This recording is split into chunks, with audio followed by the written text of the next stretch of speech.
Hare Krishna, please accept my humble obeisances. All glories to Srila Prabhupada. Today at noon, one of my coworker, who I was working before at our kindergarten, he came over and had prasadam. While I was working at that kindergarten, I preached to him a few times and I saw that he was interested, so I decided to invite him over. So he came by, we had a really nice philosophical discussion. He saw the deities, inquired, we had a little arti going on after the noon offering was done. Then we had prasadam together, we had a further discussion, and he took Srila Prabhupada's books with him and gave a donation. So this was a success. So I managed to record part of the conversation. It cut at one point because my phone got filled up. There was no more space, but here's what I managed to capture. He's a very intelligent young man, and there's a great chance that he becomes a devotee. So please pray for him that he might take this Krishna consciousness seriously in his life. Thank you. Hare Krishna.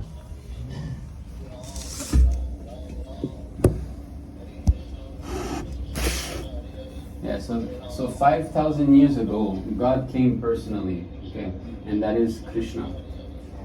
So he is God. He's God, Krishna. So he comes at times, So 5,000 years ago, there was a lot of demonic people on the planet. So he came and he spoke this Bhagavad Gita, okay. But God, he's unlimitedly powerful. I spoke to you before. There's no laws that apply to him. Just like us, there's so many laws. At the moment I'm here, I cannot be across the lake at the same time. So that's one law, that I have to be localized. And also I'm always looking the same. I cannot look differently.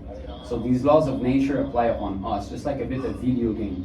When you play the video game, you cannot do whatever you want because there's some programmation. Yeah, but the programmer, if he wants, he can change whatever codes, and then he can play the game in whichever way he likes.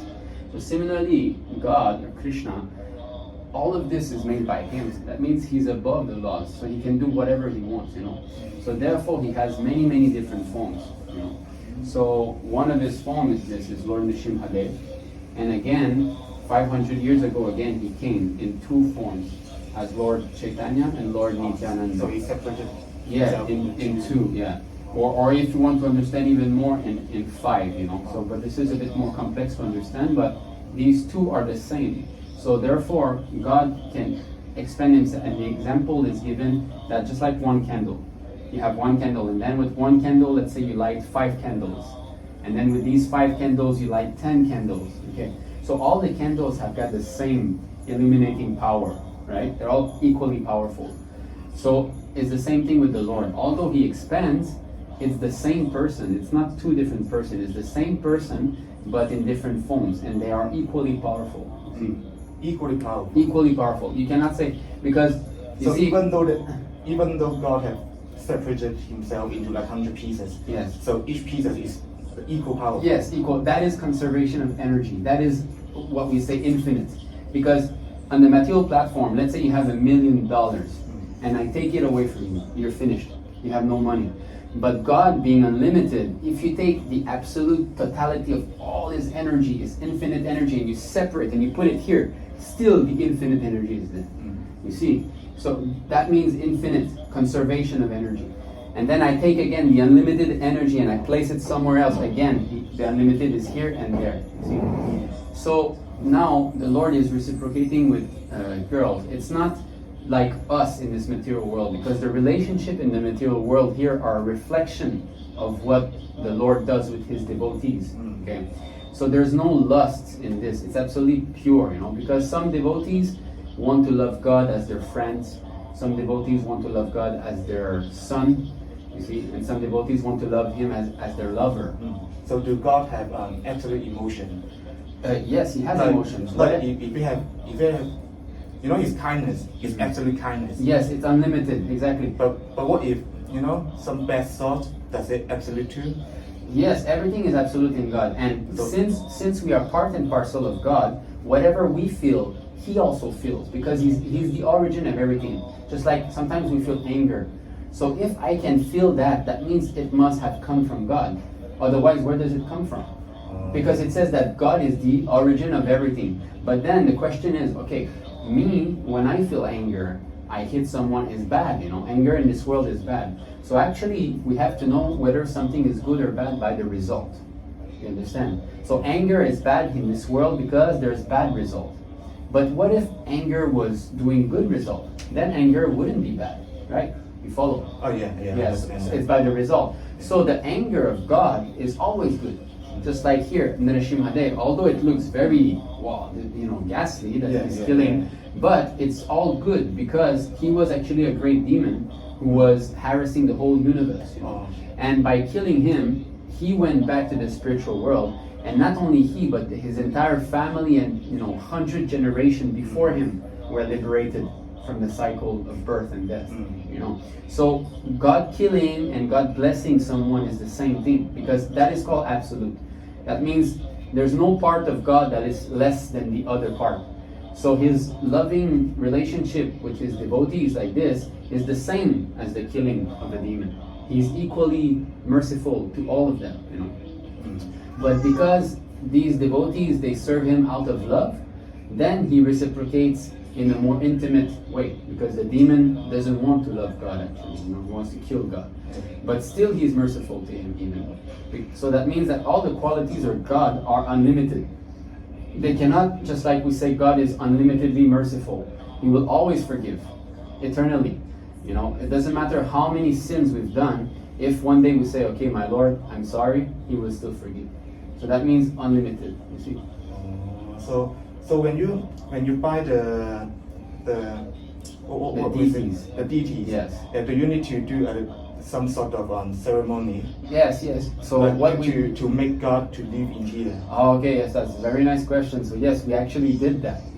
We had a ceremony like this, and actually it was here. We did what is called a fire sacrifice. So there's a sacred fire. We put bricks, and then there's sand, and then there's a sacred fire. So with this sacred fire, what it means is that we are inviting God to be present in his deity form. You see, so that the Lord will come and accept our service. Okay, so these deities were carved in India. There are families that have been doing this for hundreds of generations, carving deities. So we have ordered them, and then in this way the Lord can accept our service, because God is everything. Everything emanates from him, all this is his energy. Just like we cannot create this, like a plant and leaves, and rocks and air and clouds. So everything come from here. It's his energy. And since God can do whatever he wants, he can accept love through his energy also. Do you understand? Yeah. So for example, I'll give you another, just like the government, okay? He has a post office, right? But then he can put a post box. Right? You can put a post box very far away, and if you send a letter to the post box, because it's authorized, it has the same function as the post office. Okay, so if you put a letter in the post box, the letter will go to the person. Okay, so since God authorized the worship of his form in his, because it's stone, it's marble, but marble is also Krishna's energy. So since he authorizes this worship, then whatever you offer to this form of God is actually offering to God directly. Oh. Yes. So God will feel what is given to him. Yes, everything. And if you offer out of love, the important thing is love, because God doesn't need anything. Just like you see, every morning we dress him, we change the clothes, we put like flower garlands, we offer. So it has to be with love, because God doesn't need that. He created the flower. Why does he need you to give him back, right? He can make 100 billion flower in 1 second. Doesn't matter. It's all love. Yes, it's just love. That's all. Yeah. It's simply for increasing the love. Just like a child, he will draw something very ugly and he'll give to the father. It will still be pleasing to the father, because the father just considers the love. He doesn't consider what the offering is. Yeah. He doesn't care what gift it is. Yeah. So therefore, in the Bhagavad Gita, he says that you can offer him anything, but it has to be done with love. That is the most important thing. But you can give him $1 for love. Well, with $1 you can buy something like a flower, because he says. Or like the chicken that I like to eat. No, because he tells us what does he want, Like, for example, if you want to please someone, you need to know what does he like first, Like, let's say you meet someone, a new friend, and then you buy him, like, let's say, some rollerblades, but he doesn't like to do rollerblades. Then you're not really pleasing him. So first of all, you must know how to please him. You know? But so what does God like? Yes, exactly. So that is the question. So then he tells us, He 9:26. likes, I think he likes flower, he likes love, Yes. he likes kindness, Yeah, yeah. justice. So here you see, he tells us what does he want.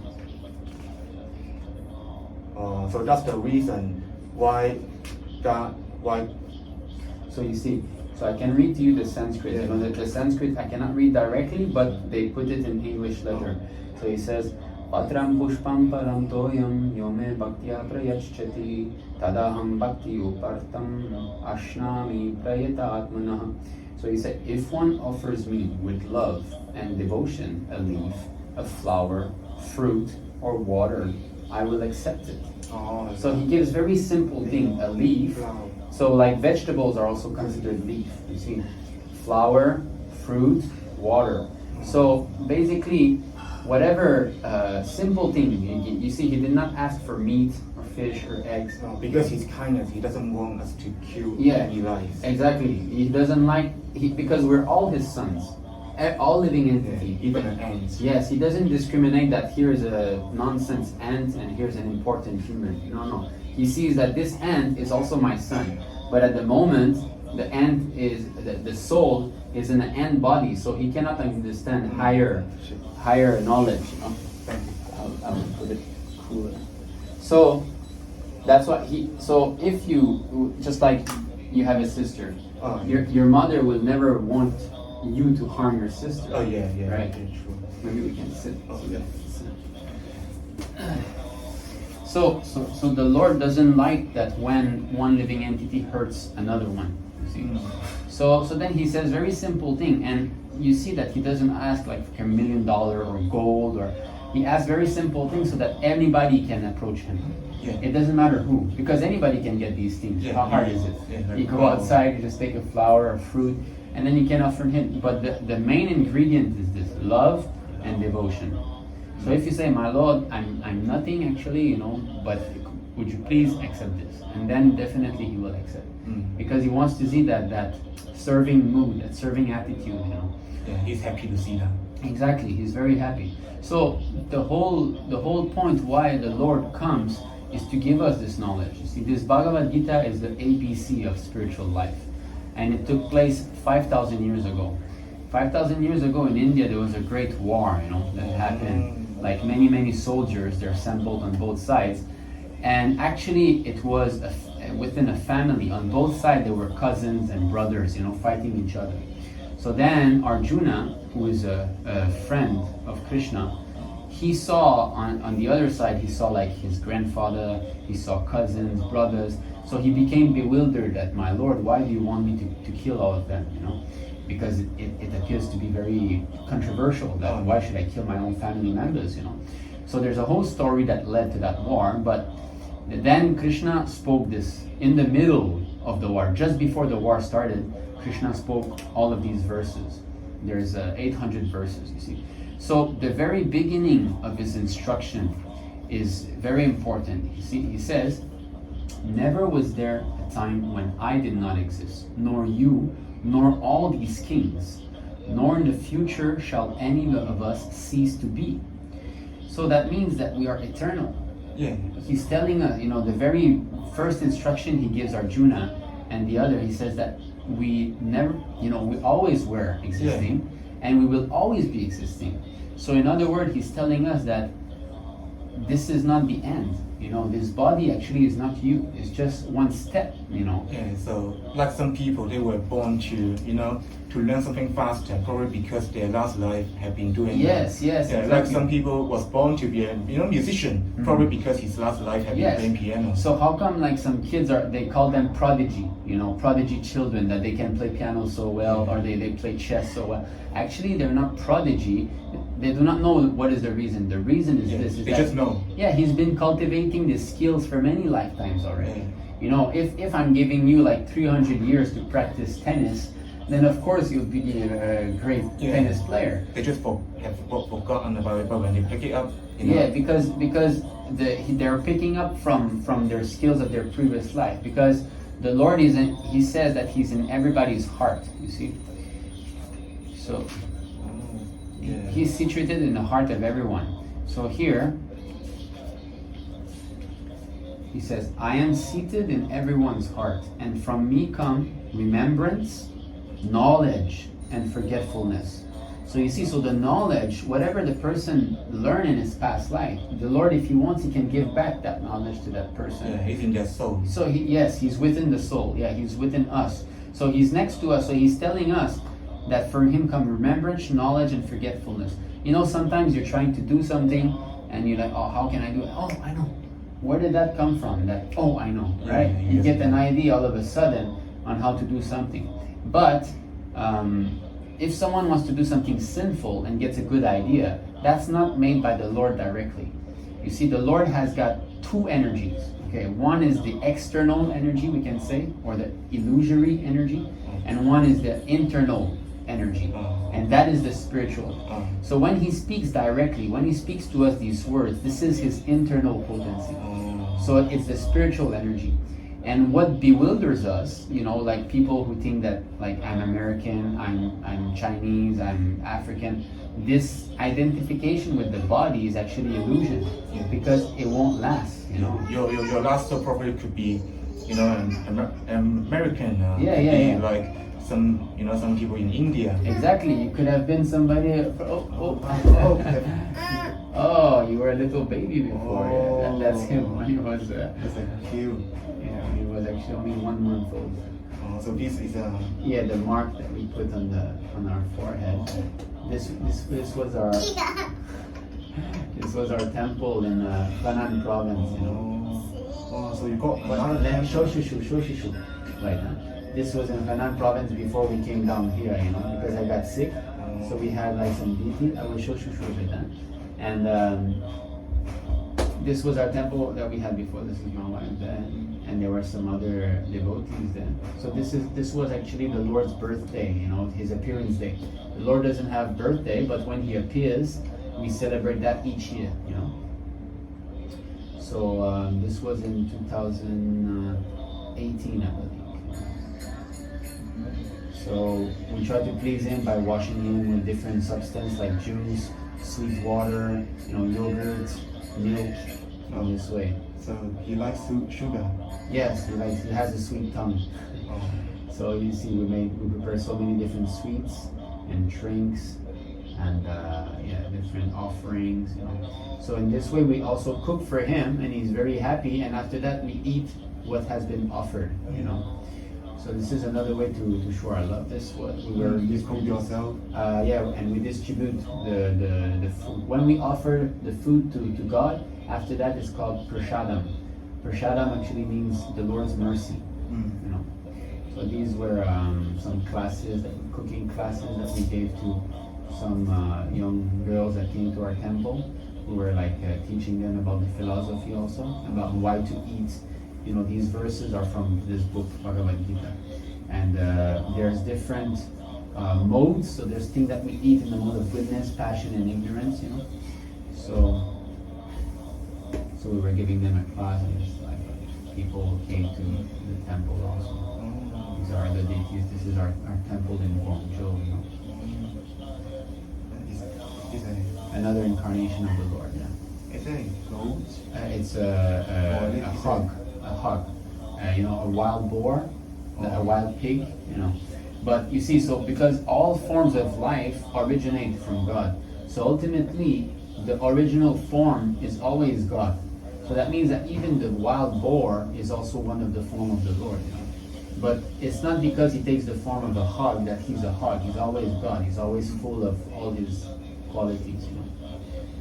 Oh, do you like is it the bitter melon? Yeah. Do you like bitter melon? Yeah, I love it. Yeah. Do you like it too? Yeah. I like bitter Most melon. people don't like it, I thought. No, it's nice. This is Krishna, this is Radha. Radha Krishna. So this is, last year we had a festival. This is the Guangzhou temple. It's a festival when we swing them, you know, Radha Krishna together. We had lives, and this way, again, everything is to develop. And they are reading the scripture. Yeah, we're reading.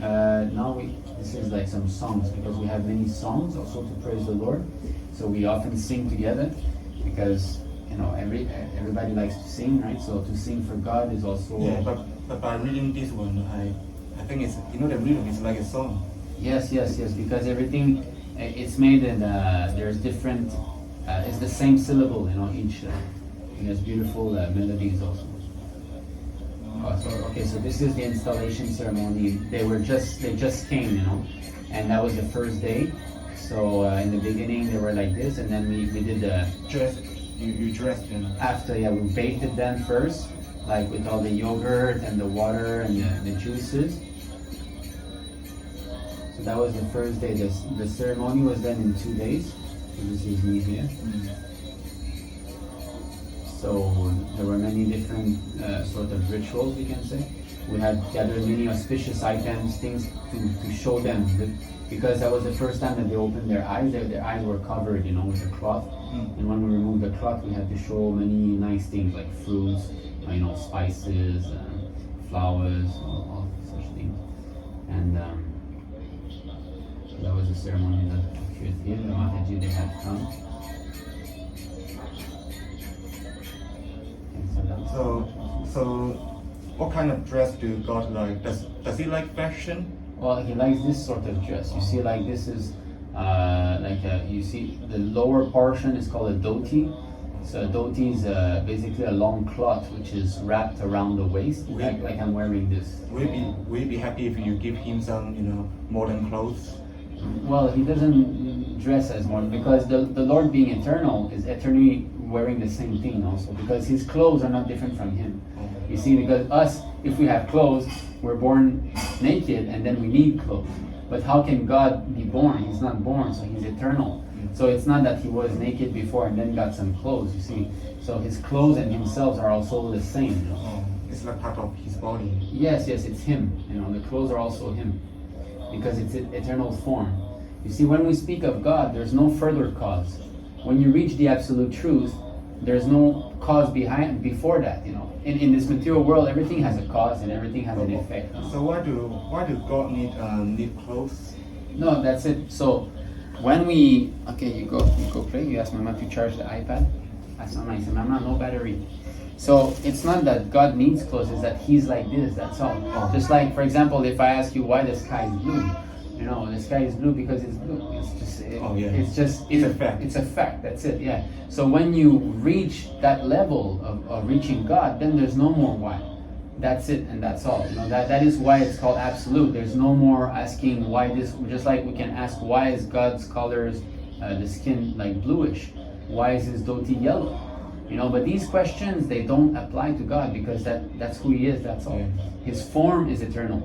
And you've reached the highest, and there's no need to inquire anymore, But here, if I say why your pants are black, well, the manufacturer made them black, right? And then there's a previous cause, because maybe the cotton was dyed in black, And so there's always a cause in the material world, because we're not the absolute.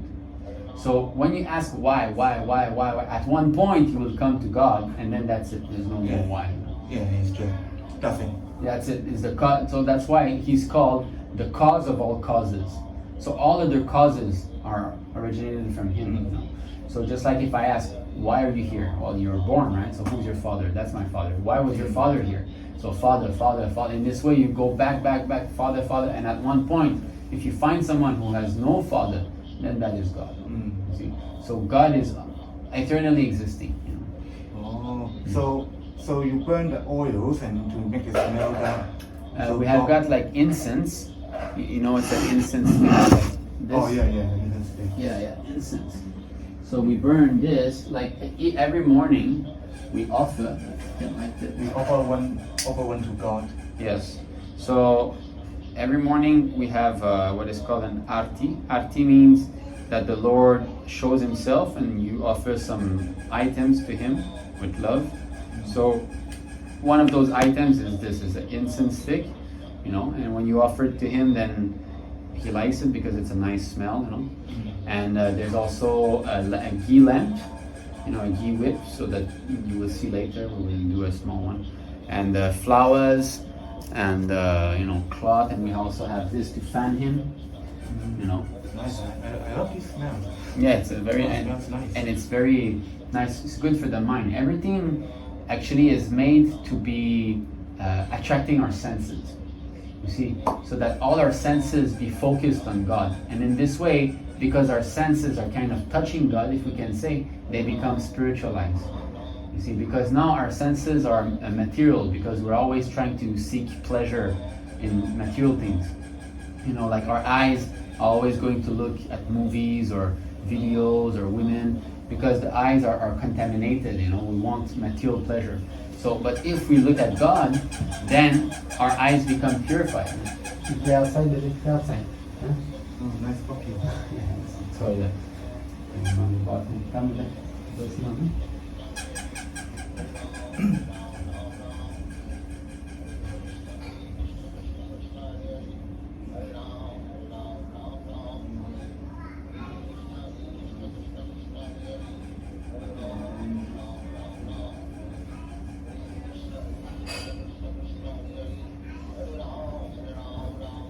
So that's why everything is made so that our senses can always be in contact with the Lord.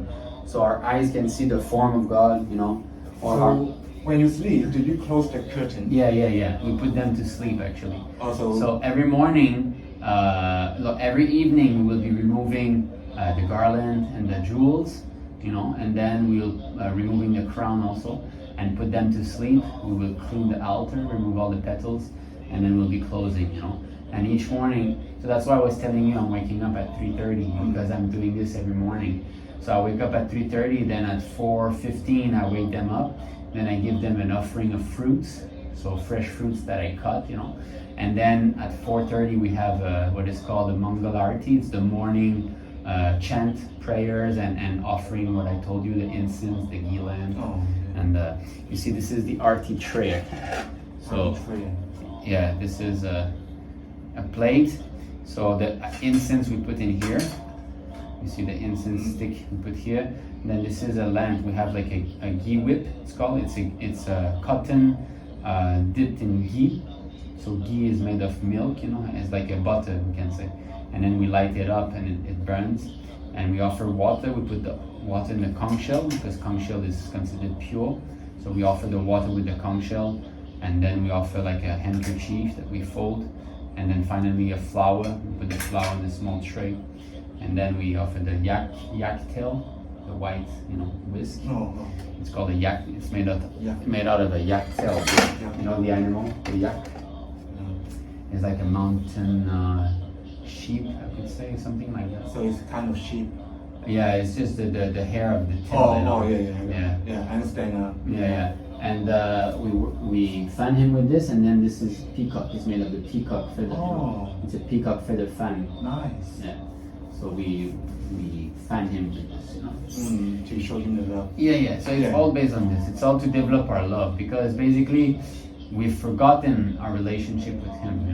It's not that he's someone new that we're trying to meet. No, actually he's the very oldest friend, because he's always been with us. Yeah, probably like 100 years, like a million years. Yeah, always actually. There's no beginning, but we have forgotten him. So the whole point of all of this is to try to reawaken that love that we had for him. Yeah. Just like, for example, when I was a teenager, I stopped talking to my father from the age 14 all the way to maybe 17. We had like a fight, and I separated, and I stopped talking to him for 2-3 years almost. So when I met him again, it was a bit surprising. Yeah, it was like a bit cold, because such a long time. Of course, love was there, but it was not like before. Yeah. So it needed some time to go out with him, to talk with him, to go to eat with him. In this way, to associate with him, then the natural love came back.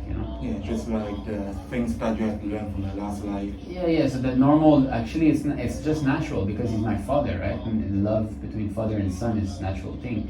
But then it had to be reawakened as it was before. So it's the same thing with God. Actually, the love is already there for God, but it just has to be reawakened.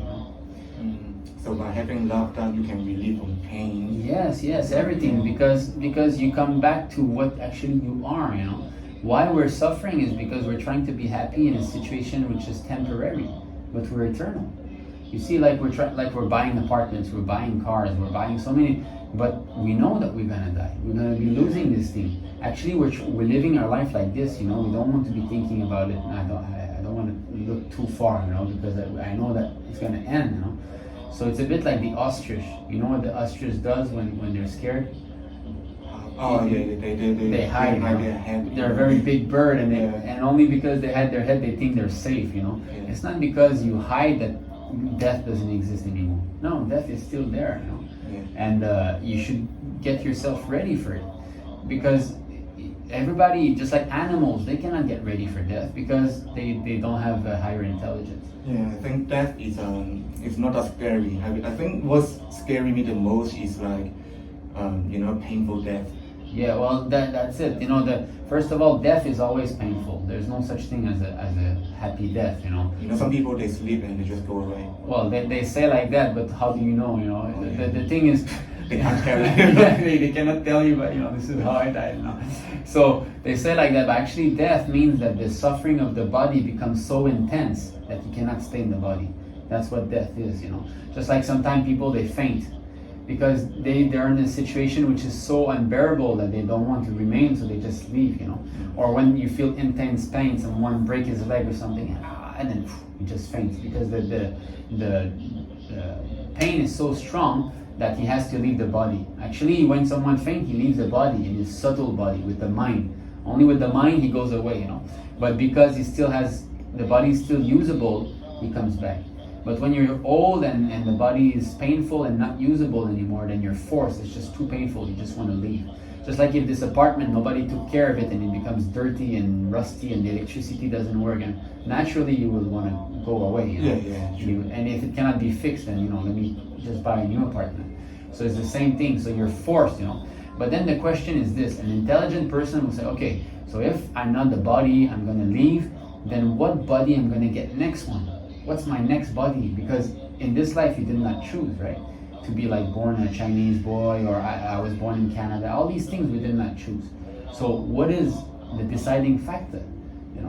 So that's why it's important to study this. It says that there's different types of bodies.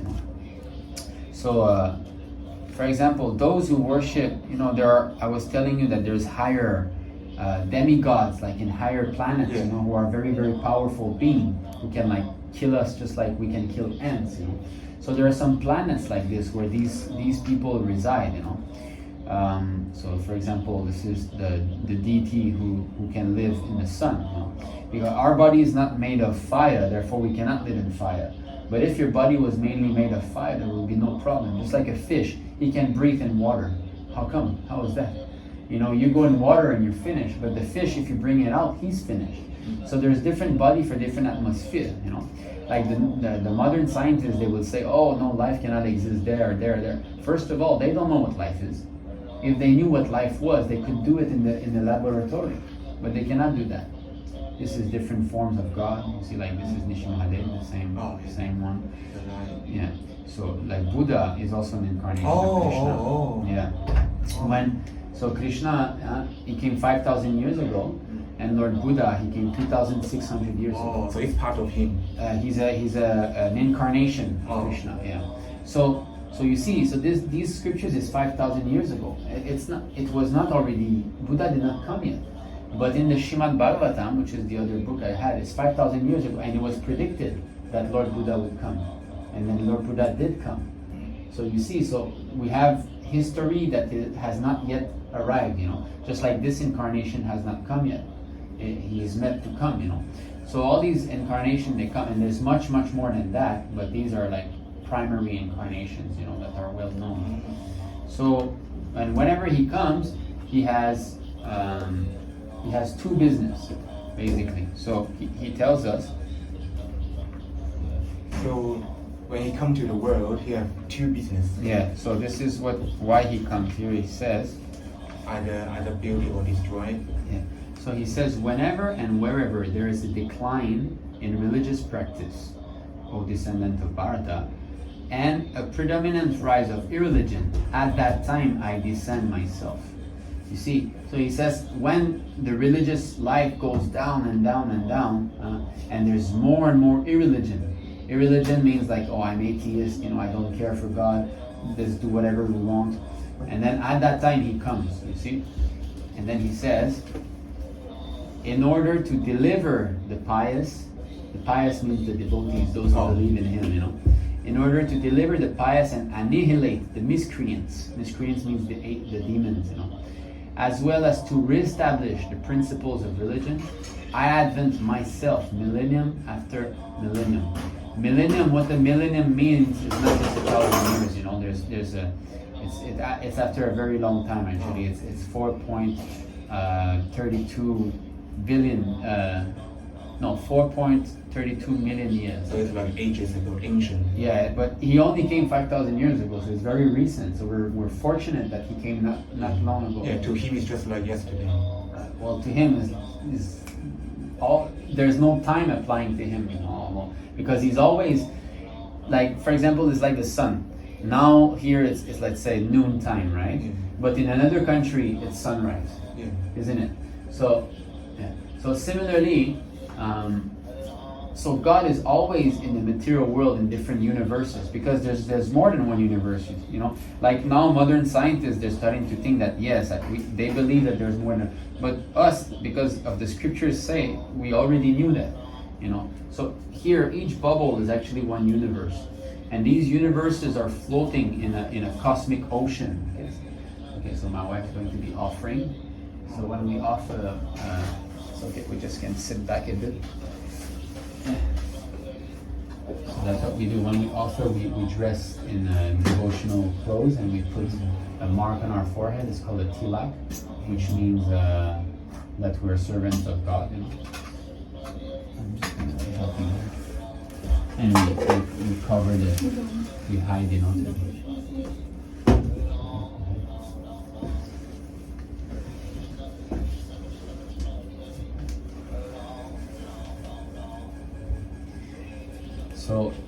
So each universe, but when the Lord, he's always in some universes performing his pastimes. When we say the activities of God, we say pastime. Pastime. Well, it's called a pastime because for him it's just like a play, Just like when I told you he's killing demons, but there's no challenge actually, because he's God, he's so powerful, For him it's nothing. So for him it's just like playing, He enjoys doing these things. There's no, just like us, if we fight with someone, we have to endeavor so hard. We all know not so loud, we can softly. And so for him, when he comes, it's only for his pleasure, you see. And then here he says, fools deride me when I descend in the human form. So you can see he's here, and then the devotee is praying to him. But then there are some fools who say, who is this Krishna? We don't care for him. Because there's so many people who, even when he was here physically, so many people did not accept him. They say, who is this man? We don't care for him. They thought that he was a normal human being, even though whatever activity he did was completely, nobody could do what he did. So he proved it that he's God, but still some people, they did not want him. So here it says that there's 4 kinds of pious men that surrender to him, and there's 4 kinds of impious men that will never accept him. So there's the desire, the one who desires wealth, money. For example, he's got children, he's in need of money, so he will pray to God. So my Lord, please could you help me? I need some money in this. Then there's the one who's suffering. You see, like he's sick, he's diseased, right? So he's praying to the Lord that, my Lord, please can you help me? I'm sick. And then there's the one who's inquisitive. He's just thinking, why is this world like this? And then one day he starts to read Bhagavad Gita in this way. And then there's the man who just wants to know what is the truth. I just want to know the truth. So they are each higher than the other. So to pray to God for money is good, because at least you're approaching God. So you're pious.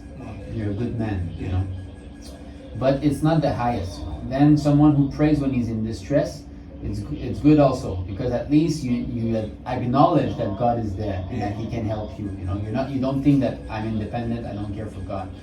And then there's the one who's inquisitive. That is also very nice.